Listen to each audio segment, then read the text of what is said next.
Mga kababayan, si Dante Maravillas. Sayang, suspended uli mga kababayan yung impeachment trial ngayon. Dahil sa sa habagat, tuloy-tuloy na pag-ulan mga kababayan. But anyway, ganun talaga po. But pag-usapan po natin muli yung impeachment para hindi makalimutan. Di ba? O di ano niya, Mr. Maravillas, yung yung latest ngayon sa impeachment, kahit suspendido ang trial. Ito yung report ng Abante News online. BP Sara 612 million spy fund iko-connect sa Davao.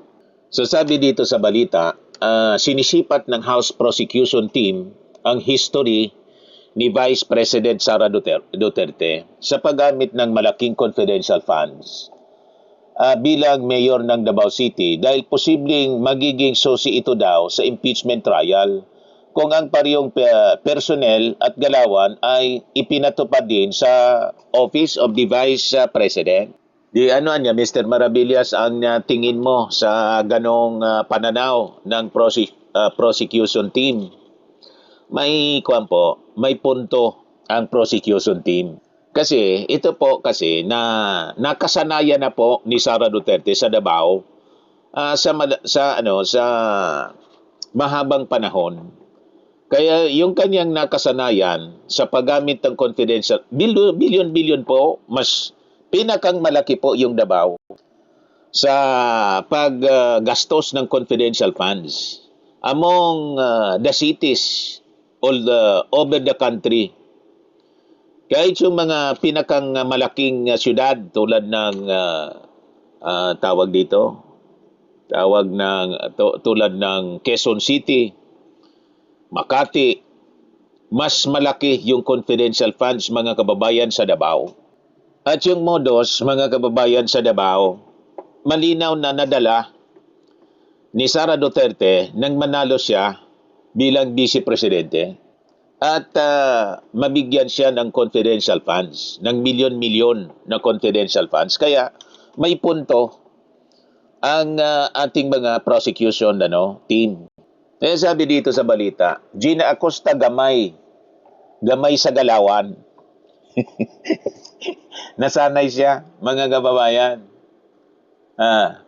sa galawan sa Davao. So sinisipat ngayon ng House Prosecution Team ang history ni Vice President Sara Duterte sa paggamit ng malaking confidential funds. Bilang mayor ng Davao, hindi vice mayor, kundi mayor. Dahil posibleng maging susi ito, sabi dito, sa impeachment trial kung ang parehong personnel at galawan niya ay pinatupad din sa Office of the Vice President. Nilinaw naman ni House Trial Spokesperson at Lanao del Sur, Representative Sia Alonto Adyong, nang nagastos niya na confidential fund doon sa Davao City ay hindi bahagi ng impeachment complaint laban kay Sara. Pero maaari naman umano itong maging contextual background ng kaso. Yan ang gustong establish ng prosecution team. So, naniniwala si Alonto Adyong na maunawaan ng publiko kung makikita nila ang kasaysayan ng paggamit ng confidential fund noong mayor pa lamang si Duterte at kung paano na natiling importante ito nang maupo na ito bilang vice presidente. So sabi niya, not necessarily connected niya with the impeachment court because what we're discussing here is about the joint circular. And so far, the utilization in the last quarter noong 2022, the first quarter of 2023 up to the third quarter noong taon 2023, paliwanag po ni Alonto Adyong.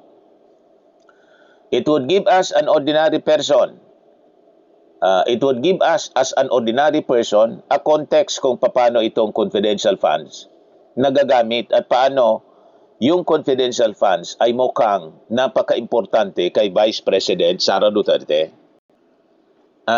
Base sa nakarang ulat ng Commission on Audit, ang confidential fund ng Davao City ay 144 million noong 2016. 293 million noong 2017, pataas ng pataas. 420 million pesos noong 2018 at 460 million kada taon mula 2019 hanggang 2022. So, noong Lunes, isinalang ng prosecution sa witness stand itong si Gina Acosta kasi. Dating disbursing officer ng OBP at pinakanta hinggil sa 612.5 million confidential funds ng tanggapan ni Duterte.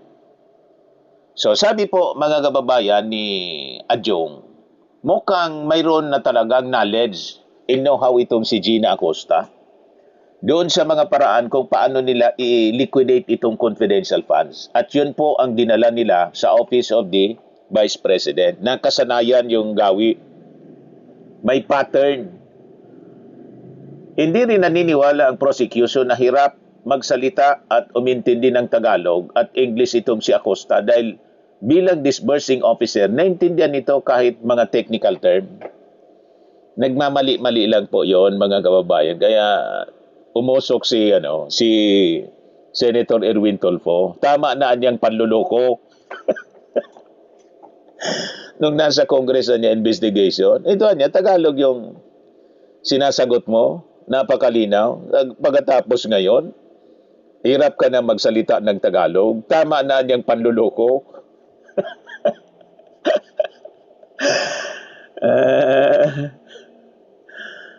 Ang Special Disbursement Officer kailangan maging technical, punto.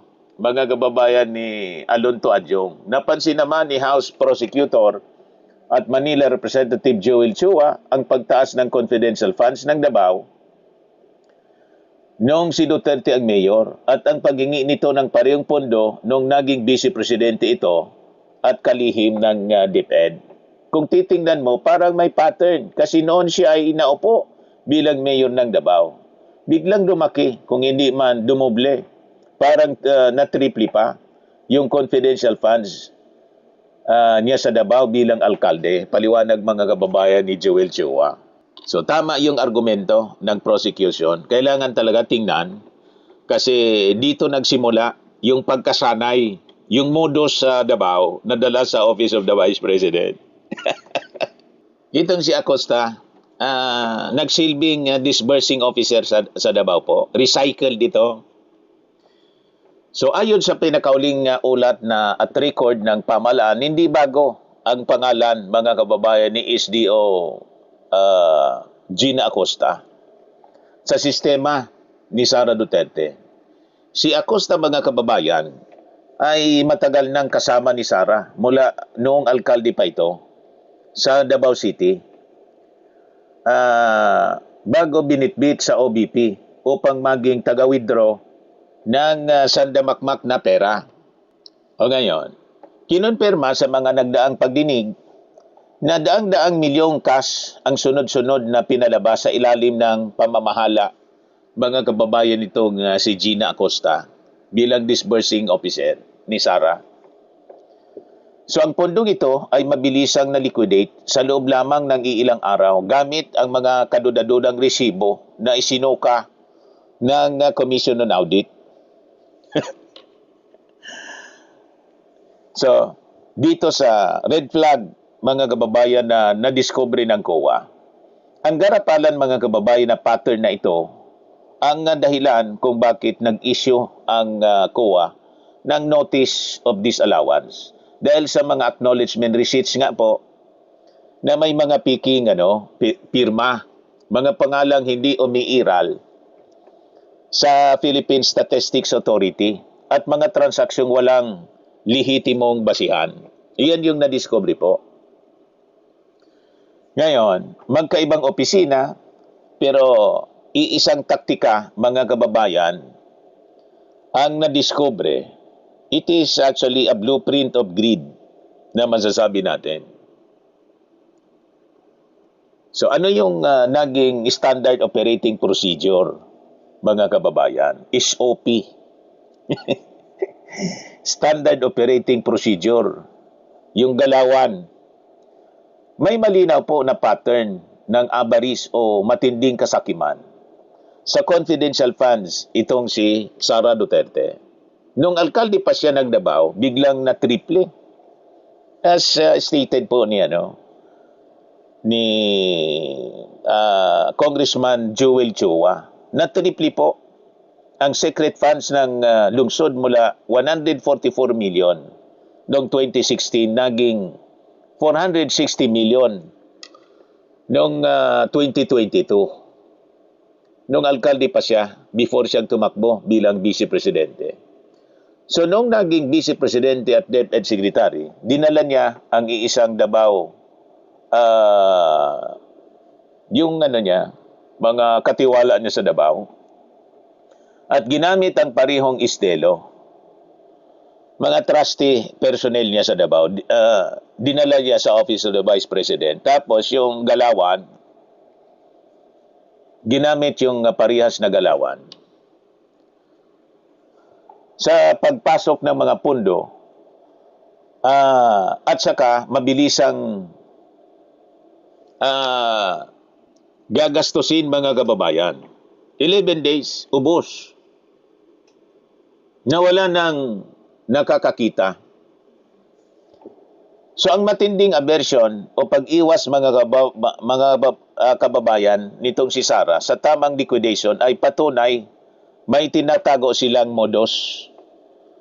May modus operandi kasi mga kababayan. Kaya itong si Gina Acosta ang palaging SDO dahil kailangan niya ng isang taong hindi magtatanong. Nakita ninyo? Kahit alam ni Gina Acosta ang mali, sinunod niya.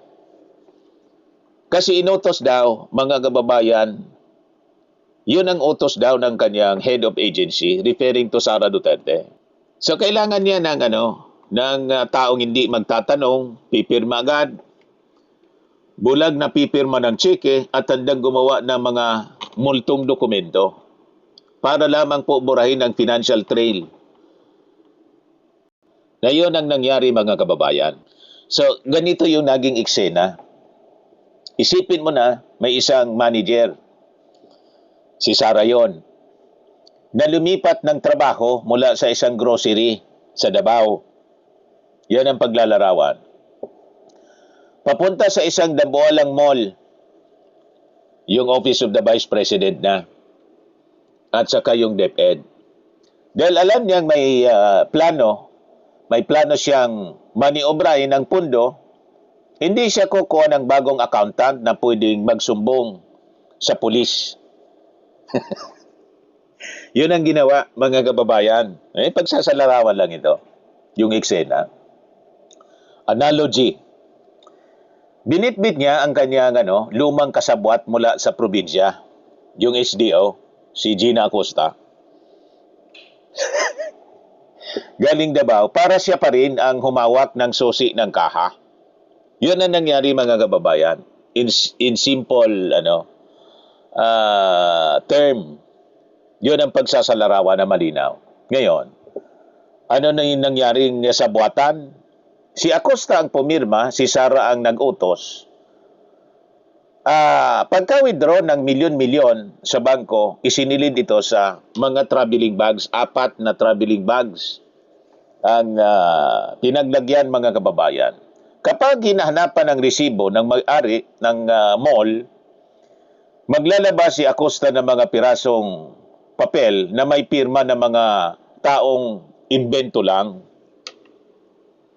Yan yung mga Mary Grace Piatos in company, mga kababayan. So yan ang kahulugan ng iisang modus operandi sa magkaibang opisina na nangyari mga kababayan. Yun ang gustong i-establish na malinaw naman po na talagang nangyari base mismo sa naging testimony. Di ba? So, ngayon, dito tayo sa drama ng pagtatanga-tangahan. Galit siya, no? Wag na niya tayo maglukuan. Pati yung pagsasalita ng Tagalog, hirap si Acosta. Tigilan na natin niya yung panluloko. So sa mata ng karaniwang tao, ang pagdadahilan ni Acosta na sumusunod lamang po siya sa utos ni Inday Sara ay hindi po siya obra. Hindi yan na obra. Bilang pinagkakatiwalang opisyal, nakikita niyang bagbag na cash ang nilalabas nang walang malinaw na liquidation po at binibigay sa isang security officer pero pinayagan niya ito na dapat hindi niya pinayagan. Kaya lang, siyempre, blind follower siya ni Sara, loyal, pinayagan niya. So, no way out, mga kababayan.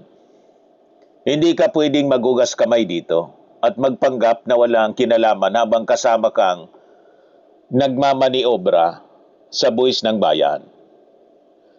So, guilty rin, mga kababayan, itong si Acosta. Complicit siya kasabwat. So kung paninindigan, mga kababayan, ni Acosta ang pagsisinungaling o pagprotektahan niya si Sara, pinatutunayan lang niya sa publiko na kabahagi siya sa partihan ng dambuhalang kickbacks. So kailangan din managot siya, accountable officer siya, but ultimately, tulad ng sinabi niya, mga kababayan, ang accountable officer, the head of the agency. Pero hindi siya pwedeng maghugas kamay doon. Tama po? O ngayon, dito tayo sa tahasang paglabag sa batas, mga kababayan. Illegal po yung handover ng cash. Iyon ang malinaw. Sa ilalim ng Joint Circular 2015-01 Rules on Confidential Funds po, at saka yung Presidential Decree Number 1445, Government Auditing Code and Special Disbursing Officer. Ay, hindi. Sa Government Auditing Code, ang Special Disbursing Officer o SDO lang, na may banded capacity, ang may legal na kapangyarihan pong humawak at mag-disburse ng pondo. Kaya lang, wala siyang magawa kasi under order siya ni Sara. So, bulag, pipi at bingi siya, mga kababayan, na sumunod kahit alam niya na violation po ng batas. Yan ang lumalabas po doon sa naging hearing sa pagtatanong ni Attorney Ligutan. So, ang pag-withdraw, mga kababayan, ni Acosta ng pera upang diretsong iabot kay Colonel Raymond Dante La Chica ay isang malinaw na illegal expenditure at illegal delegation ng public duties. So may pananagutan itong si Acosta. Kaya lang, siyempre, sabi nga natin, wala siyang magawa. Ano sabi ni Acosta? Utos kasi ni Ma'am, referring to Sara Duterte. So upang pagtakpan, mga kababayan, ang kawalan ng resibo, nagsumiti ang Office of the Vice President ng mga acknowledgement receipts. Yun ang nangyari po, na may mga peking pirma na na-discovery po ng NBI, pina-evaluate yung forensic examination. Ang sabi, lumabas, mga kababayan, sa forensic examination, yung mga pirma sa mga pangalan na fictitious name po na ginamit, mga 10 lang na tao ang gumawa. Pare-parehas yung stroke ng pirma. Mga empleyado lang yon, mga kababayan, ng DepEd sa ng Office of the Vice President na mga tao ni Sara para i-justify po yung paggastos. Yan ang malinaw na lumalabas sa istorya, sa investigasyon, Mga nakakatawang pangalan at mga saksing hindi umiiral sa record ng Philippine Statistics Authority. So ito po ay tahasang paglabag sa Article 171 ng Revised Penal Code, falsification at krimen ng perjury. So dami pong violation. Ngayon, dito tayo sa plunder, possible plunder case. plunder threshold kasi ang involved ditong pera, more than 50 million. So dahil ang paulit-ulit na modus na ito ay nagresulta sa pagkawala ng kabuwang 500 million pesos na pondo sa OBP at DepEd, malinaw na lumampas ito sa 50 million threshold ng batas sa kasong plunder. So ang ginawang sabwatan, mga kababayan, nina Acosta, Sara at Lachica, pasok mga kababayan sa krimen ng plunder. Republic Act number 7080 at saka siyempre malversation o public funds. Malinaw na po yung kwento. So yung Davao modus, lumalabas dinala mga kababayan sa Office of the Vice President. So si Acosta, iisa po yung pattern ng galawan. Iisang hatol dapat sa kasong plunder mga kababayan na malinaw. Yan sabi rito sa report ng GMA News Online, sabi ni Gina Acosta, 500 million OBP Confi Fund released to Lachica on Sara Duterte's order. Yan ang sabi ni Gina Acosta.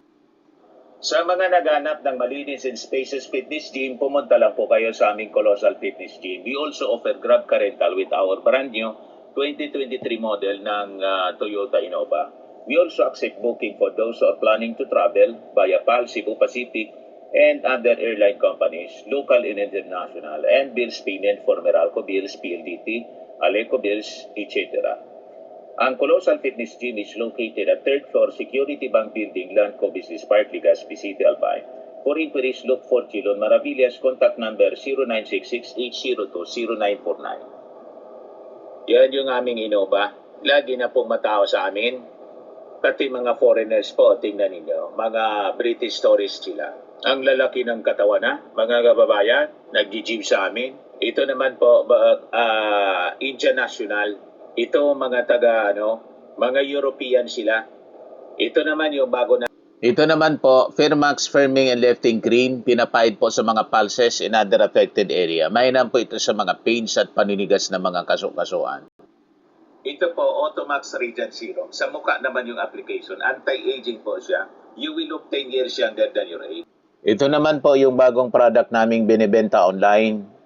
I am Worldwide Amazing Pure Organic Body Powder Drink Mix from Australia. Mainam po ito sa mga cancer patients. At para sa healthy drink naman po ninyo, kung mahilig kayo sa Choco Barley po, I am Amazing Choco Barley. For your inquiries and orders, dumiretso na lang kayo sa aking anak na architect entrepreneur, Riz Maravillas. Sa mga mahilig naman po sa mga imported bags and wallets, dumiretso na lang kayo kay Ma'am Eileen Rosales, Eileen Closet. Naka-base siya po sa Amerika. Yan yung kanyang live selling po every Sunday, 7 o'clock in the evening, Philippine time. Pwede kang mag-order sa kanya online.